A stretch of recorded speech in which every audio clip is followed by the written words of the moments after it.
Thank you, my friend. How's it going, everybody? Welcome. Just want to show you the pre-section. I know you guys probably saw that, but we'll explain what we're doing. I'm going to do two different things today. I'm going to bring you something that I would teach in my Knowledge Destroys Fear class. We're going to start with longer hair. So today we're going to do longer layers. We're going to do two different variations. So you can see that the sectioning is different on both sides of the head. And we're going to do two different balances of weight. One side I'm going to do triangular layers, which means it gets heavier towards the front. And then the opposite side, I'm going to do round layers, which means it gets heavier towards the back.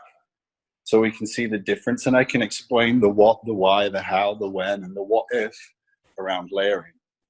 So without further ado, I'm going to get started. I'm going to hand the phone over. Thanks, Don. So, how's it going, everyone? Let's do this. So let me just explain sectioning first. I'm going to start on the right side, and as you can see, the sectioning is basically from at the top of the crown down to right behind the ear, which is known as the mastoid process. And that is basically a round of the head. So if you put the comb on the head, that's going to touch all the way down. And then I've sectioned from the occipital ridge, which is the next round of the head, working down the head. And I've followed that round of the head all the way through, which is also the occipital ridge, turning into the jawline, as you can see. Every haircut I do is always to do with head shape and bone structure. So I don't just do a standard 4 sections and then just try and make the haircut work by just chipping in and then blow drying it to make it look good after. There's a thought process to make it look good all the time. Remember, this has to look good when you're not involved. It has to look good outside of Instagram and Zoom. And then on this side, let me turn this around on, and you can see that better. You can see the sectioning is completely different. Round layers means it gets heavier towards the back. So basically, I've started at the first round of the head through the front, which is the apex. And I've now followed this round of the head all the way down to that same mastoid behind the ear. So there's a definite kind of purpose to what I'm doing. If you guys have questions, please feel free. I've got to get my words out. It's been a while since I've done one of these.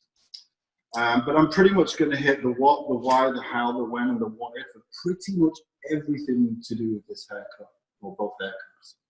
So the reason I've sectioned this way is it isolates the crown, it isolates the front, and it isolates the knee. And I'm actually going to start the haircut in the crown area. I want to protect this mannequin's length. Let's just see what we've got going on. I'm just going to let this down. I want to keep all of that length. So I'm not really going to start with the length.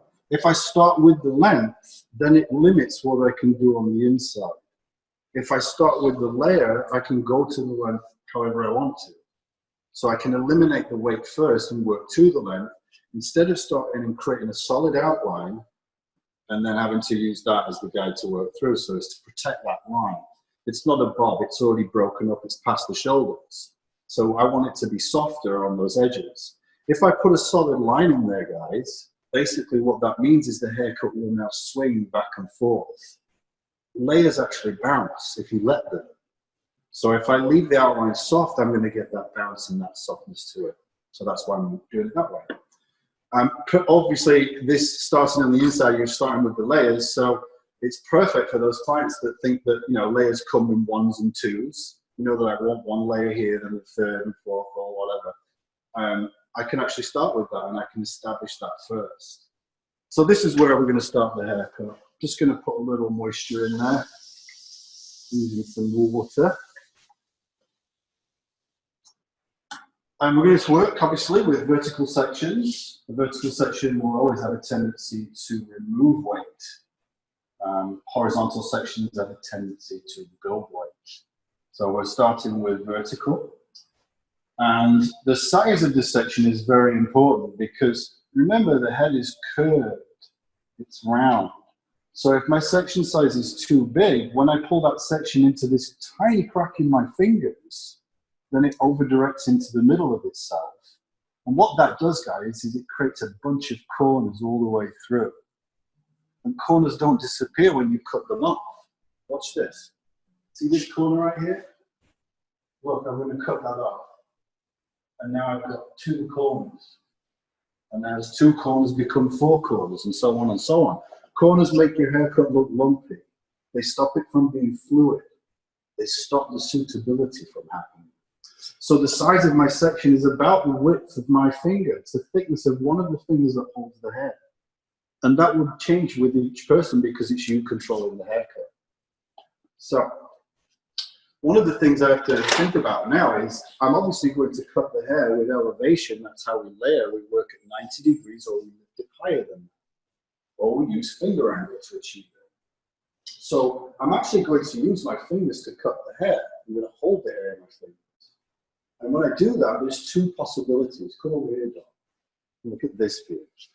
If I use the inside of my fingers, the inside of my fingers is flat, right? So it's like this. It's like a ruler, right? A ruler isn't curved. It's flat. So if I use the inside of my fingers, look at it in relation to the head shape right now. What that means is some of it will be shorter and some of it will be longer. That's what's known as concave or inverted, okay? And I don't want a concave layer because a concave layer makes hair very skinny and it restricts movement. I actually want a layer that follows the curvature of the head shape vertically. That's what's known as convex. It follows the head. Now, why is there 2 forms of layers? Haircutting is the distribution of weight. Weight makes me skinny, or it makes me the opposite to skinny. So if I use a concave layer, that's skinny. If I use a convex, that's the big one. All right? More volume, less volume. So I won't cut this in the inside of my fingers because of that. Remember, when you draw a line on a ruler, it's not a circle, it's flat. Also, if I use the inside of my fingers, I will naturally pull the hair down. And if I pull the hair down, I will leave this longer. Now, if I leave that longer and heavy, that falls down here and it makes all this underneath flick out. Kind of like Friends season 1. Jennifer Aniston and Courtney Cox had the same haircut back then. Don't you fall off that way. Move it. So I'm actually going to use the outside of my fingers, guys. And the reason for that is because the outside of my fingers is curved. And I can follow the head shape much greater that way. And also the outside of my fingers, the swing of my arm now is to lift up. It isn't to go down. That's not natural. Just like this isn't to go up. It naturally wants to pull down. So I'll use the outside of my fingers. Now I have to address, where would I stand? Do I stand with my fingertips pointed down, or do I stand with my fingertips pointed up? Again, this is all about the what ifs. What if I do this? What will happen? Will I be able, will I be able to create a convex layer by working from the top down this way? It's very difficult, and the reason for that, guys, is because I'm stood upright. This is how my arm comes over. So it's going to make me cut this shorter and leave that longer. If I was suspended sideways, then I could probably do it, but we're not. So you have to learn how to use your body. You have to know what it does. So I'm actually going to stand over here. So if I was doing the same on both sides, guys, I would stay in this position all the way through this area. So without further ado, let's get started. My feet are parallel to what I'm going to cut. So they're the level with what I'm doing. Remember, I'm going to cut on the outside of my fingers. So it's a very natural movement to do this. If I move this foot, then that changes where I want to direct the hair to. So I want to make sure I'm right there. So I pull the hair straight out from there, 90 degrees.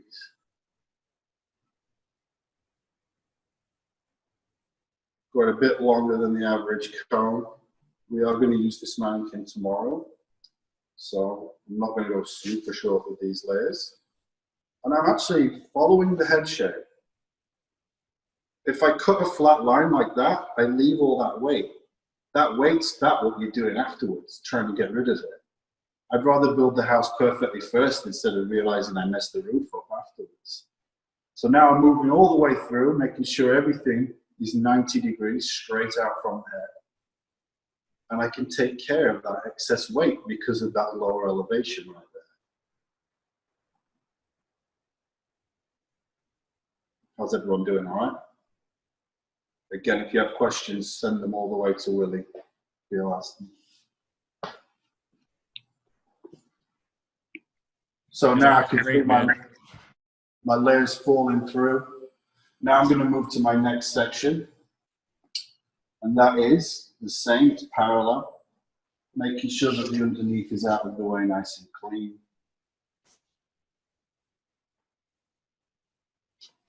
Next section, same thing. So now I have to figure out, remember haircutting is three-dimensional, guys. So right now, all I've done is this one. I've taken care of what that looks like this way. And I know how long it is. So I know the height and I know the depth, but I don't know what's going on with the width yet. I want the haircut to get heavier towards the front. Now in haircutting, it's very simple. You pull away from what you want to keep. So if I want that to keep heaviness through the front, I'm going to pull away from it. So I'm going to pull this hair backwards. But I have options. I've got from here all the way to here. So where am I going to pull to? My options are, I can pull everything into the middle, the first section. That's the heaviest it's going to be moving from back to front. We also know that as the Karen. She's going to want to speak to the manager, balance of weight. It's too aggressive, right? If I overdirect to my previous, then it definitely gets heavier towards the front, but it takes me past this. This is very important, guys. This is where the hairline changes, and all of a sudden, you've got less hair in the front than you do in the back. So I need to keep my over direction behind that. All I'm going to do, guys, is I'm going to send each section that I cut straight back behind the mannequin that way. So let's get on with that. I comb the side of the section I'm about to cut. I don't comb the guide side of the section. If I do that, then I move the guide, and then the hair that's being cut becomes shorter than the guide. That's what's known as a mistake. I use my mirror to make sure that my over direction is in the right place. I don't have my mannequin too high up. I wouldn't have my client too high up, so that I can actually see down on top of that section to see where it's been over directed.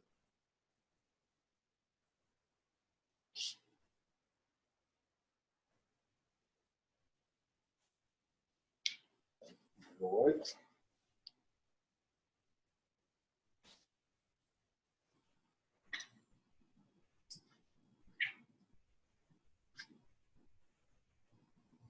Next section, so we do the same exact thing. I'm going to get rid of number 1, and I'm going to take number 2, send that straight back, and number 3 with it. There was a question, is this for straight hair or wavy?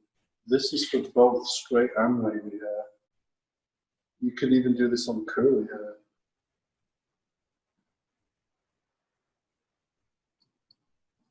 All the way through. So what I'm doing is I'm moving around the head, but I'm over-directing the hair straight like that way. So my next section, again, I'm going to use as a guide, and I'm going to send these both straight back. So not over-directing to the middle, just sending the hair straight back behind the mannequin. Kind of like elevating up to the ceiling, and that's the ceiling over there.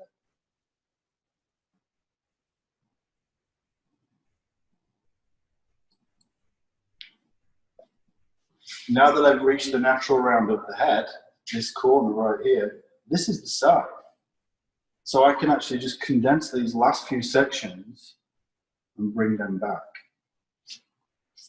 Again, making sure my body position is right. If my feet are not in the right place, I will not bring it to the right place. It's as simple as that. Your hands obviously hold the hair, your arms move the hair. Your arms are attached to your body, and your body's governed by what your feet do. So it's very important to understand that.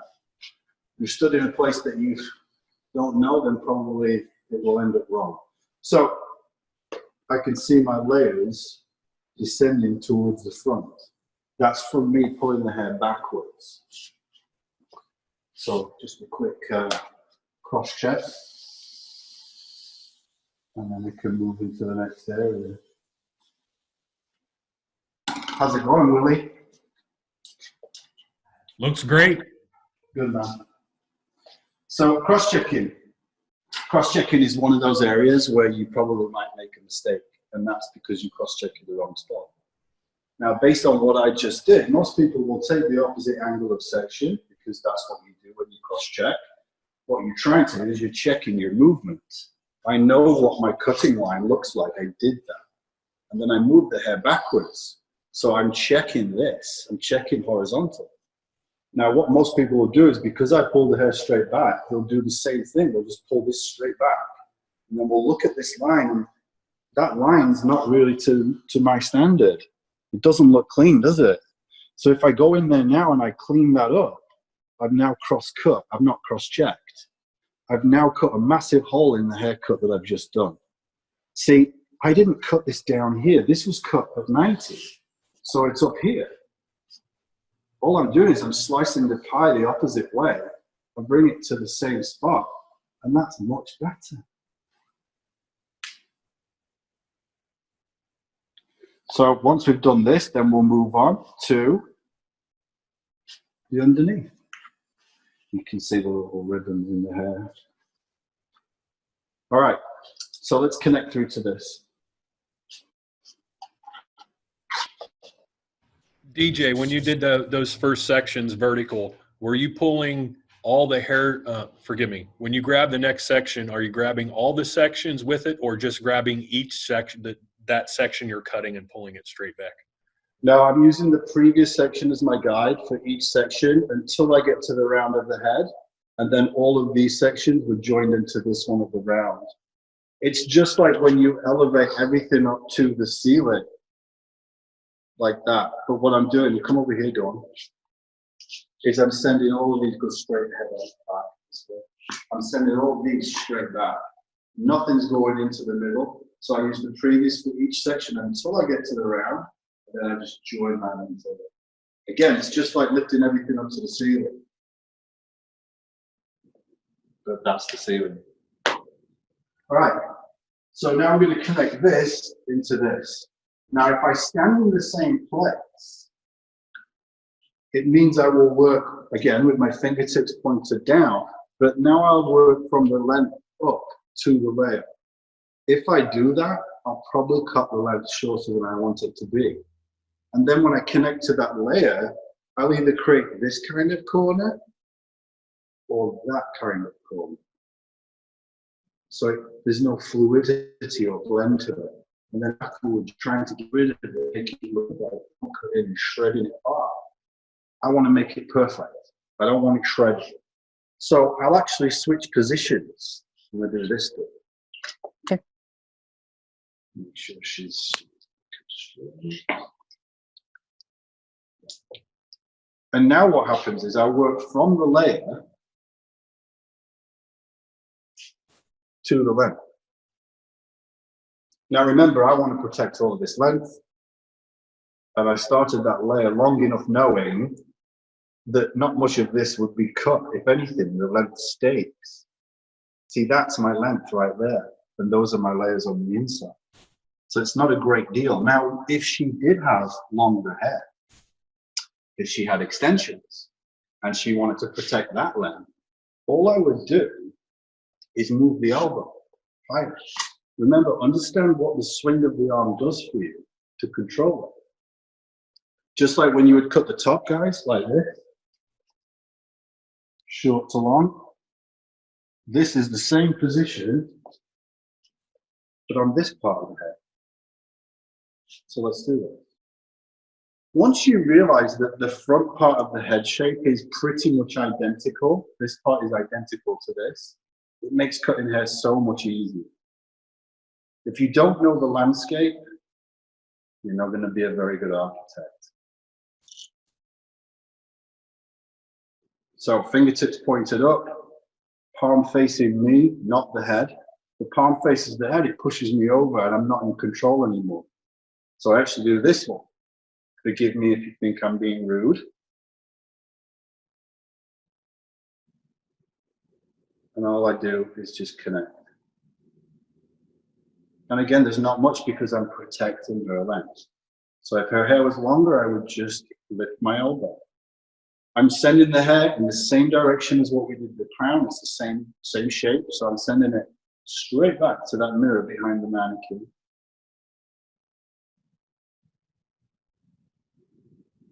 And so my feet, again, same as what they were before. If I move this foot, this hip, then it changes all the over direction. So this is what controls it.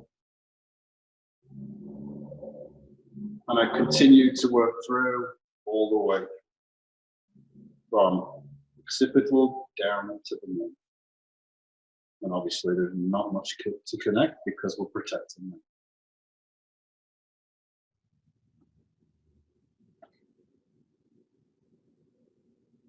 Right.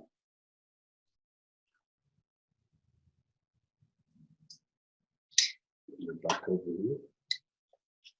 So now we've got the back area done. And we're going to move into this area now, the front area. So here's the deal. There's a few options here. I could work this way with vertical sections. Remember, vertical is up and down. And I could over direct the hair back to here, right? And it's going to get longer. But look, there's only so much space from here to here. So I'm only guaranteed a certain length. And I don't want that to be too short. Now, one of the things that could happen, I'm sure some of you guys have experienced this, is when you do work this way, you're going through and then you get to this apex, the top of the head, and you realize that these layers are actually shorter than what the layers are in the back. And that's because of head shape. So what I'm going to do is I'm going to switch that and I'm going to work this way. I'm going to work horizontally. What is vertical changes through the middle of the crown. This is a 3-dimensional view. This is 2-dimensional. So now that becomes horizontal. And all I'm going to do is I'm going to lift this up and I'm going to use finger angle and I'm going to continue what we've done in the back. I'm going to do in the front what we've done in the back. It's going to get longer towards the front.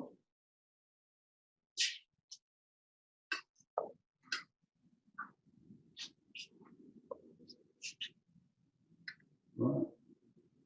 So same thing with the section size. You don't want them to be too massive.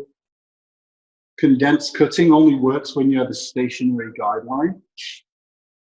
When you're following and moving around the head shape, condensed hair cutting doesn't work. That's how you create unnecessary corners, because you're using unnecessary over directions and elevations. Remember, the head is round, those sections cannot be that big. So all I'm doing is continuing that all the way through now to the front. And I'm using finger angle to make that get longer, just like I did in the back.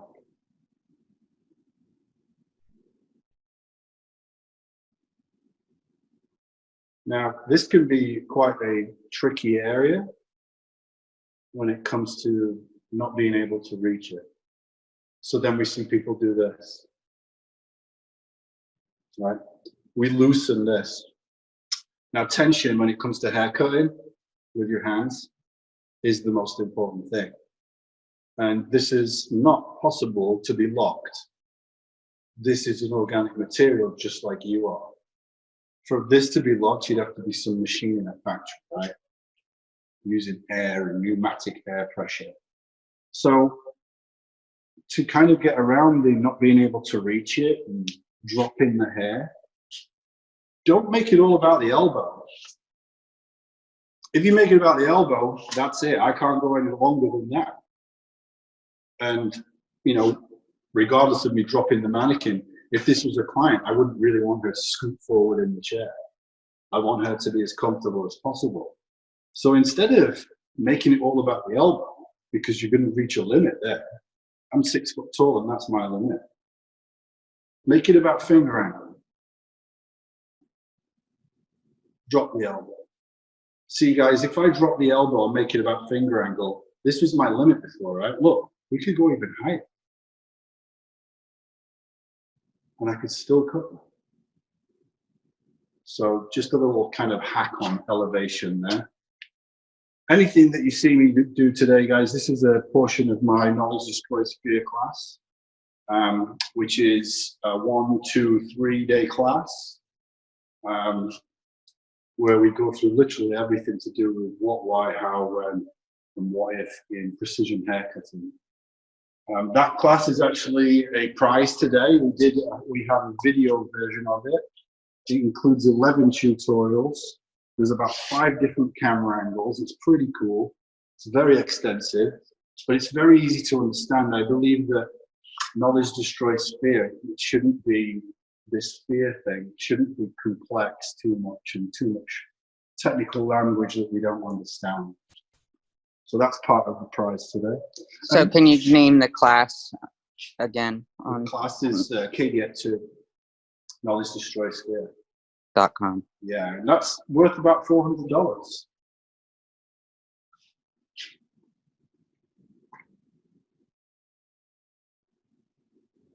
So just like I brought everything back, I've also lifted everything up to the ceiling.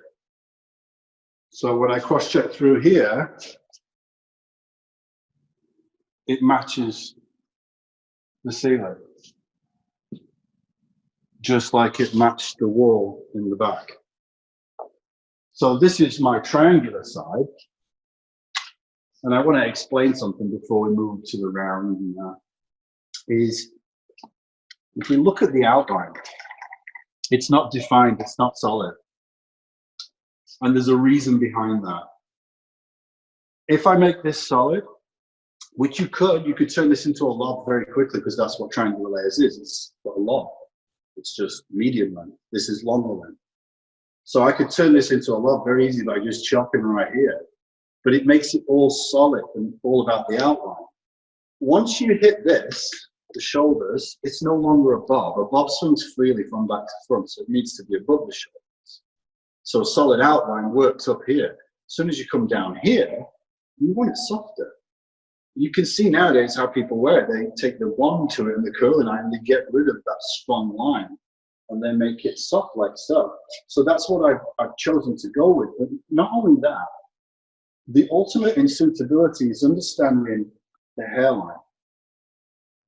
If you don't put a hard outline in, whatever you do on the inside, the outline will represent what's happening through here. So when you look here, guys, you can see this curve, right? Right where the ear is. Now, when I comb that down, I see that same curve right here.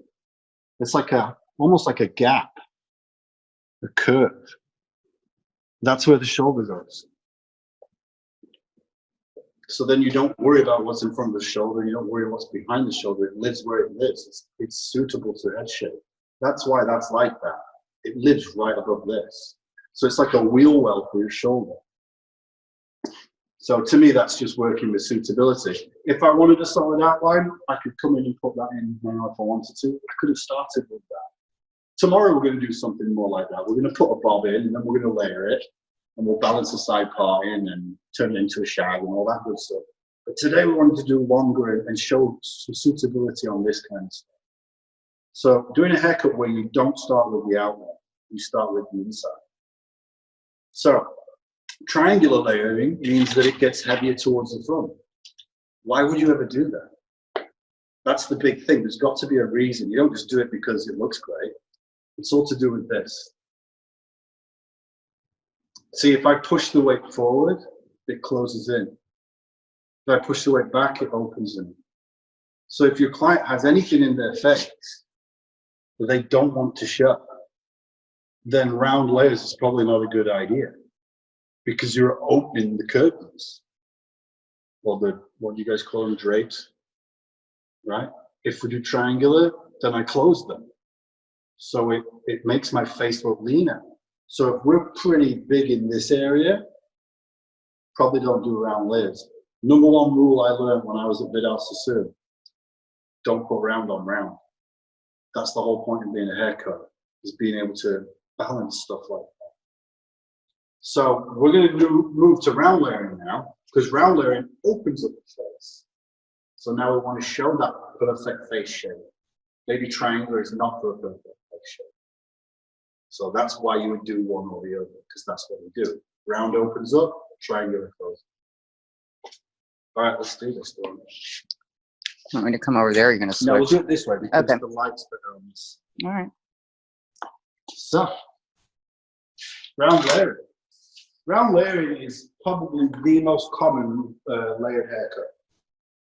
And it's usually done one of two ways, guys. It's done either by working horizontal sections, lift everything up to the ceiling, cut short to long. Right? If you can't reach it, you want to do the same haircut. Remember, haircut is three-dimensional. I can also work it this way. Vertical, diagonal back sections, pull everything forward onto that face frame. That's also round concave layer. But it doesn't really allow for head shape. Nothing's customized to the individual whatsoever. It's like buying a cheap suit and then it looks like a box, and then you have to take it to the tailor to make it look a little bit not so cheap afterwards. Well, I'm going to make it look perfect from the beginning, so that's why I use head shape. So my sectioning is at the apex. The apex is the occipital of the front. It's the first round from the hairline. So I'm working from that particular spot right there. And what I'm going to do is I'm not going to work block sectioning like horizontal or vertical diagonal. I'm actually going to pivot my sections from that spot right there. Pivoting is radial, it's round, it's circular. So therefore it's fluid. So I will actually create the most fluid shape by pivoting all the way through from front to back. Now, how will I make it get longer and heavier towards the back like a round layer is? I will over-direct the hair forward, pull away from what you want to keep. In this case, I'm actually going to be pushing the hair forward. First thing I need to do is I need to isolate the apex on both sides, just so I never lose my pivot point. No pun intended. Pivot point. So many moons ago, I used to work for Vidal Sassoon. I actually am responsible and one of the co-authors of the Vidal Sassoon ABC curriculum. And when I left Vidal Sassoon, after 10 years, I moved to Paul Mitchell and I was asked to create their cutting system. And this was the round layer that I put on the Paul Mitchell cutting system. And it's a really awesome shape. I'm going to do the longer version of this. If you do a shorter version, guys, it's a shag. That's all a shag is. It's round layers. And you have to think haircuts are either long, medium, or short. So all those haircuts fall into those categories. So this is your long, round, sexy layers. So my first section comes from this point right here, and it works down to the front hairline. Again, I don't want the sections to be too big. Also, I won't be able to control it. So if you think about that, that's just a really thin triangle. It's a really thin slice of pizza. That's all it is going to be. Slices of pizza around the head. So my first thing is to figure out what length I want it. Now, because we did triangular on this side, I'm actually going to use the length at the apex from the previous side as a guide, and I'm going to be able to see the difference between both shapes afterwards. And I'm going to pull this straight out from the head shape. See, this is unique to everybody. We all have a different frontal area, or what would be the word for it? Contour, right? So by following the contour of the head shape, you immediately customize it to the individual. You're working with suitability. You're not putting this imaginary line over the head and then having to freehand it all afterwards. I'm making it work immediately. So straight out from the head, and I'm going to follow the curvature of that head shape all the way down to that hairline at the front.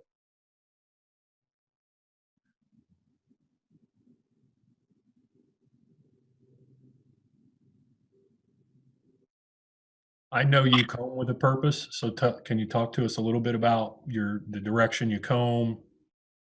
So I'm on the first section. Now I'm going to move to the second section. Now is really where the combing with purpose comes into play. See, I want this second section to go into number 1 now, because I want to start getting heavier towards the back. So it starts like this, then it's going to get longer and longer and longer and longer all the way through. So I need to push 2 into 1. So I always say pull away from what you want to keep. In this case, I'm actually pushing away from what I want to keep. So I'm bringing number 2 to the exact same spot that number 1 was being cut. Now, what if you can't see where that's going? Then you got to use the mirror. So I'm moving a bit closer to the Okay. See, by using the mirror, now I can see my over direction into the first. In this case, it's actually not over direction. It's elevation. I'm working horizontally. As I move around to vertical diagonal sections, then it becomes over direction. So now I get rid of number 1, don't need that anymore. And I take number 2 and number 3. I'm always working from that point. It's just like a clock. You're going to have my best friend coming on after me, Ira Sage, and he teaches everything based on a clock, right? This is such an old school haircut. It's always been the clock haircut. So I encourage you to watch Ira later to kind of bring this into a lot more other haircuts, like graduated bobs and things like that. So I'm over directing, I'm pushing forward into my previous section.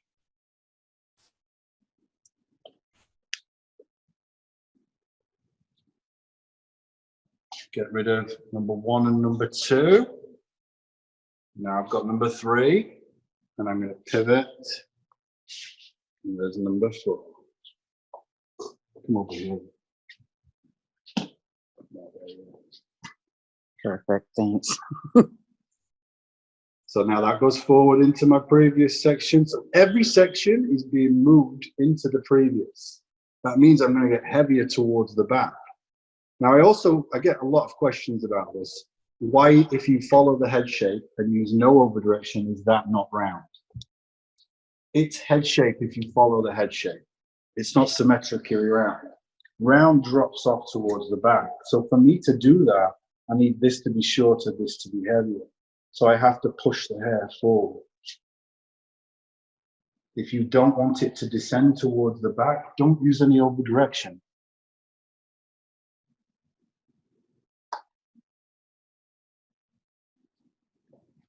So forward into the previous. What would you do if they wore a side part into this I haircut? would do it very, very different. One side would have to be concave, one side would have to be probably more convex. This is just working symmetrically because I have a center parting. Tomorrow when I'm starting at 10 a.m. I'm the early bird tomorrow. I'm gonna work on balancing a side parting, so we'll go through all of that kind of stuff. And again, this is just segments of what I would teach in my class. You can also get the video, it's on my website, and it takes you through absolutely everything. Website is knowledgedestroysphere.com. You can find all my information on Instagram. So let's cross-check this. Now, cross-checking, you check the opposite dimension. So if you work vertically, you check horizontally. If you work horizontally, you check vertically. But I've worked horizontally and I've worked vertically. So I've done every angle of section possible within this quadrant right here. I've pivoted around. So I've moved this way. So pretend there's ink on the end of these teeth. And if I drew on the head, that would give me that curved line. That's how I cross-check pivoted. So the pivot point haircut. And I check it again where I cut it. I didn't cut it up here, straight up to the ceiling. It was 90, straight out from the apex. So now when I look at that, See that, Dawn? It's getting heavier towards the back. Mm-hmm. So that's exactly what I'm after. I've over-directed forward. It's getting heavier towards the back. Nice, clean layer. Mm-hmm.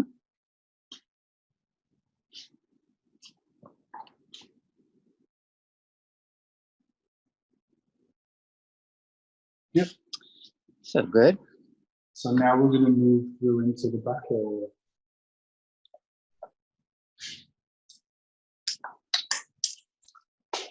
Oopsie daisy. Oops. No one's there. We're on lockdown here in California. Yeah. We're in my empty salon here in San Diego, the factory. Where do you want me to go now? Same place, Dawn. Okay. You're doing great. All right. So now we're going to move into the back, guys. We're just going to keep pivoting our sections all the way through. So first thing I want my guide, which is my last section through the front. And my first section in the back. Again, I'm going to push forward into my previous. So I'm actually just going to turn it around. So I'm using the mirror to help me. One of the biggest things that you guys can do to make haircuts so much better than you were the last time you did one is use your mirror. Your mirror shows you everything in the haircut. You don't have eyes on the side of your head. So by looking in the mirror, I can now see exactly where I'm over-directing the hair. If I didn't use the mirror, I wouldn't have a clue where I was over-directing.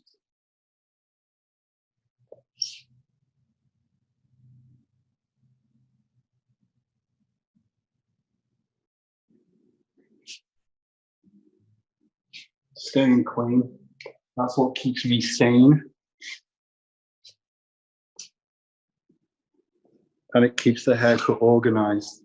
Makes sure that I'm cutting the right hair. I'm not moving unnecessary hair into unnecessary places. So everything is going forward into the previous section. That's my guide.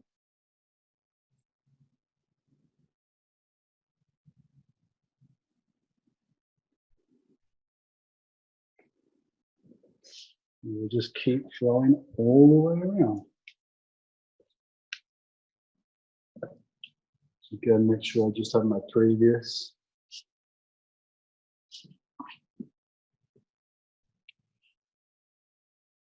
Hope you guys are enjoying this. I hope you guys have been enjoying this all day.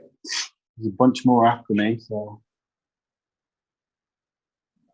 Feedback's great, man. Looks great. Good. Thanks, Will. It's not my first rodeo, thank God.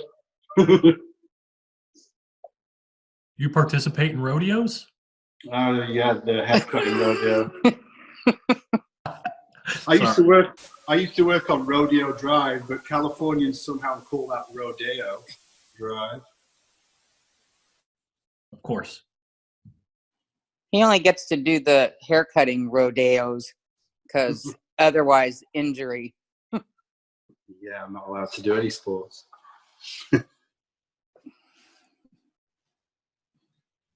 Is that because of your Adidas deal? No, Yeah. that's because I'm the bodyguard and I don't let him. Yeah, no, I can't get any injuries. Before the pandemic, I was a fully booked educator traveling around the United States and you're teaching people to cut hair.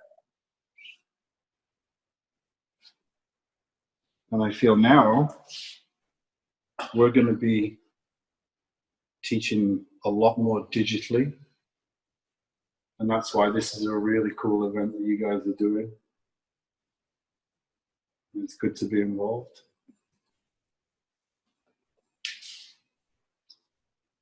So again, I pivoted all the way around, guys, just using my previous section as a guide, over-directing forward into that.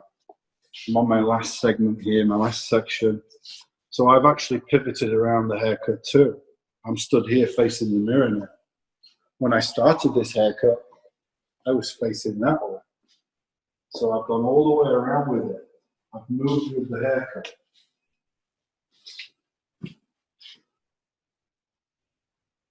Forward into the previous.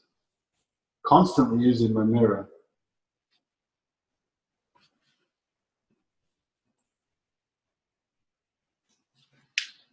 So what we have is we have round and we have triangle. I'm just going to cross check this now.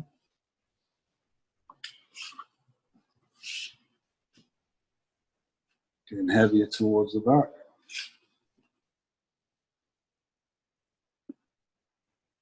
So it's continually got heavier towards the back. We'll just comb these down now, give them a spray, and we can see a little differences. I'm not going to blow dry. It's such a tedious thing for me to do that after all this explanation. Blow drying, I would just either go for whatever style I wanted to go for. Nowadays, I'm really into kind of like just letting it do its thing. So working with natural texture. That's why I like the viola or viola, depending on where you're from in the world, because of the texture she has. So this is the mannequin I will use in my Knowledge Destroy Sphere hands-on classes. Let's have a peek. So I'll just do a quick breakdown of the two things that I've just done. Instead of doing the same thing on both sides, guys, I feel that it's quite cool in a class situation for you to compare balances of weight or distributions of weight. So what we've done on this side is we've pushed the weight forward, and you can see looking through the mirror there how this is much more filled in this area. So it's really going to close that cheekbone off. Whereas on this side, you can see this area is not as dense. So now this is kind of opening up. You really start to see the face framing, the kind of, it's kind of almost like a longer curtain fringe, curtain bang. That's exactly what round does. So it kind of will always make it do that, whereas triangle goes the opposite way. So I can see the difference on both right now, just by looking head on at those two. Obviously in the back, what tends to happen with round is it's dropping off towards the center back. So it leaves a lot of weight back here, right? The only thing I don't like about round layers sometimes is the fact that you have to overly do something in the blow dry to make it look not like a mullet. Round is a mullet, it's heavier in the back. So you can see how flat that can be through here. But because I've cut this with purpose, if I came in here with my Ergo round brush, it would definitely put it into place. And then obviously on this side, Don, the triangular, you can see that the silhouette is it's much lighter in the back, getting heavier towards the front. To me, this is the most complementary balance of weight, getting heavier towards the front, because it works with our bone structure. Our cheekbones are angled that way, our jaw is angled that way, the noses, the chin, the lip, the neckline. You know, if I do a round, the one view that we always look at is the head-on view. But the one view you should look at is the side view. And if you're doing a round layer, it's on this side, sorry. Got my sides wrong there. If I do a round layer, all of a sudden it opens up this area, this side view. So if she's got more than one chin, we're going to see them, right? So triangular will cover that area in, whereas round, that you see, opens that up. All right. So I hope you guys enjoyed that. How about that, Willie? How'd that work? Fantastic, man. Thank you. You're very welcome. I know you've got a few more things to do, right? Yes, I do. But I can listen to you for a little bit longer if you want. I'm pretty much done. No? Okay. Yeah. So again, man, thanks for jumping in on this. You know, I've asked you to do a lot of things, and again, you've always said yes. So I appreciate that. Sharkfin appreciates it. Thank you for being part of this virtual education of over 2 days. So you're very welcome, man. I always love watching you cut hair and explain cutting hair. It's amazing. So as you guys are aware from the beginning of the class, we're going to be giving away a toolkit now. So the toolkit for this is an amazing set of Andis clippers. It's the MVLI and the LI cordless. A full set of Ergo round brushes with their revolutionary design and technology. What I believe is the best mannequins in the business, one from Pivot Point, and of course a set of shears from Sharkfin. So right now is the time to text. We have a few minutes. I would love to give this away live, actually. So if you text 888-544-7254, text us your first and last name. We'll draw one random winner, and sorry, you can only win one pool basket per event. So if you win today in any other class, that's it. One and done. So I'm going to leave this up here for a minute while everybody's texting and sending over information. So again, in order to enter to win for this, forgive me, it just went away. In order to win for this, text your first and last name to 888-544-7254. This prize package with DJ's KDF 2 video in it is well over $1,500 value. So this is a great prize to be giving away. So DJ, anything else you want to say in closing? No, I just thank you for having me on. It was a lot of fun, and hope everybody enjoyed it, and everybody's staying safe and staying educated. Knowledge destroys fear. And we'll see you next time. We'll see you tomorrow morning or tomorrow afternoon. Yeah, 1 o'clock Eastern, so don't make 10 a.m. to me. 10 Pacific? Yep. So, all right, guys, one last time in order to enter here, 888-544-7254. I'm going to stop the screen share because I have to go to another thing to look at all of the text messages. Oh, my goodness, DJ. This is insane.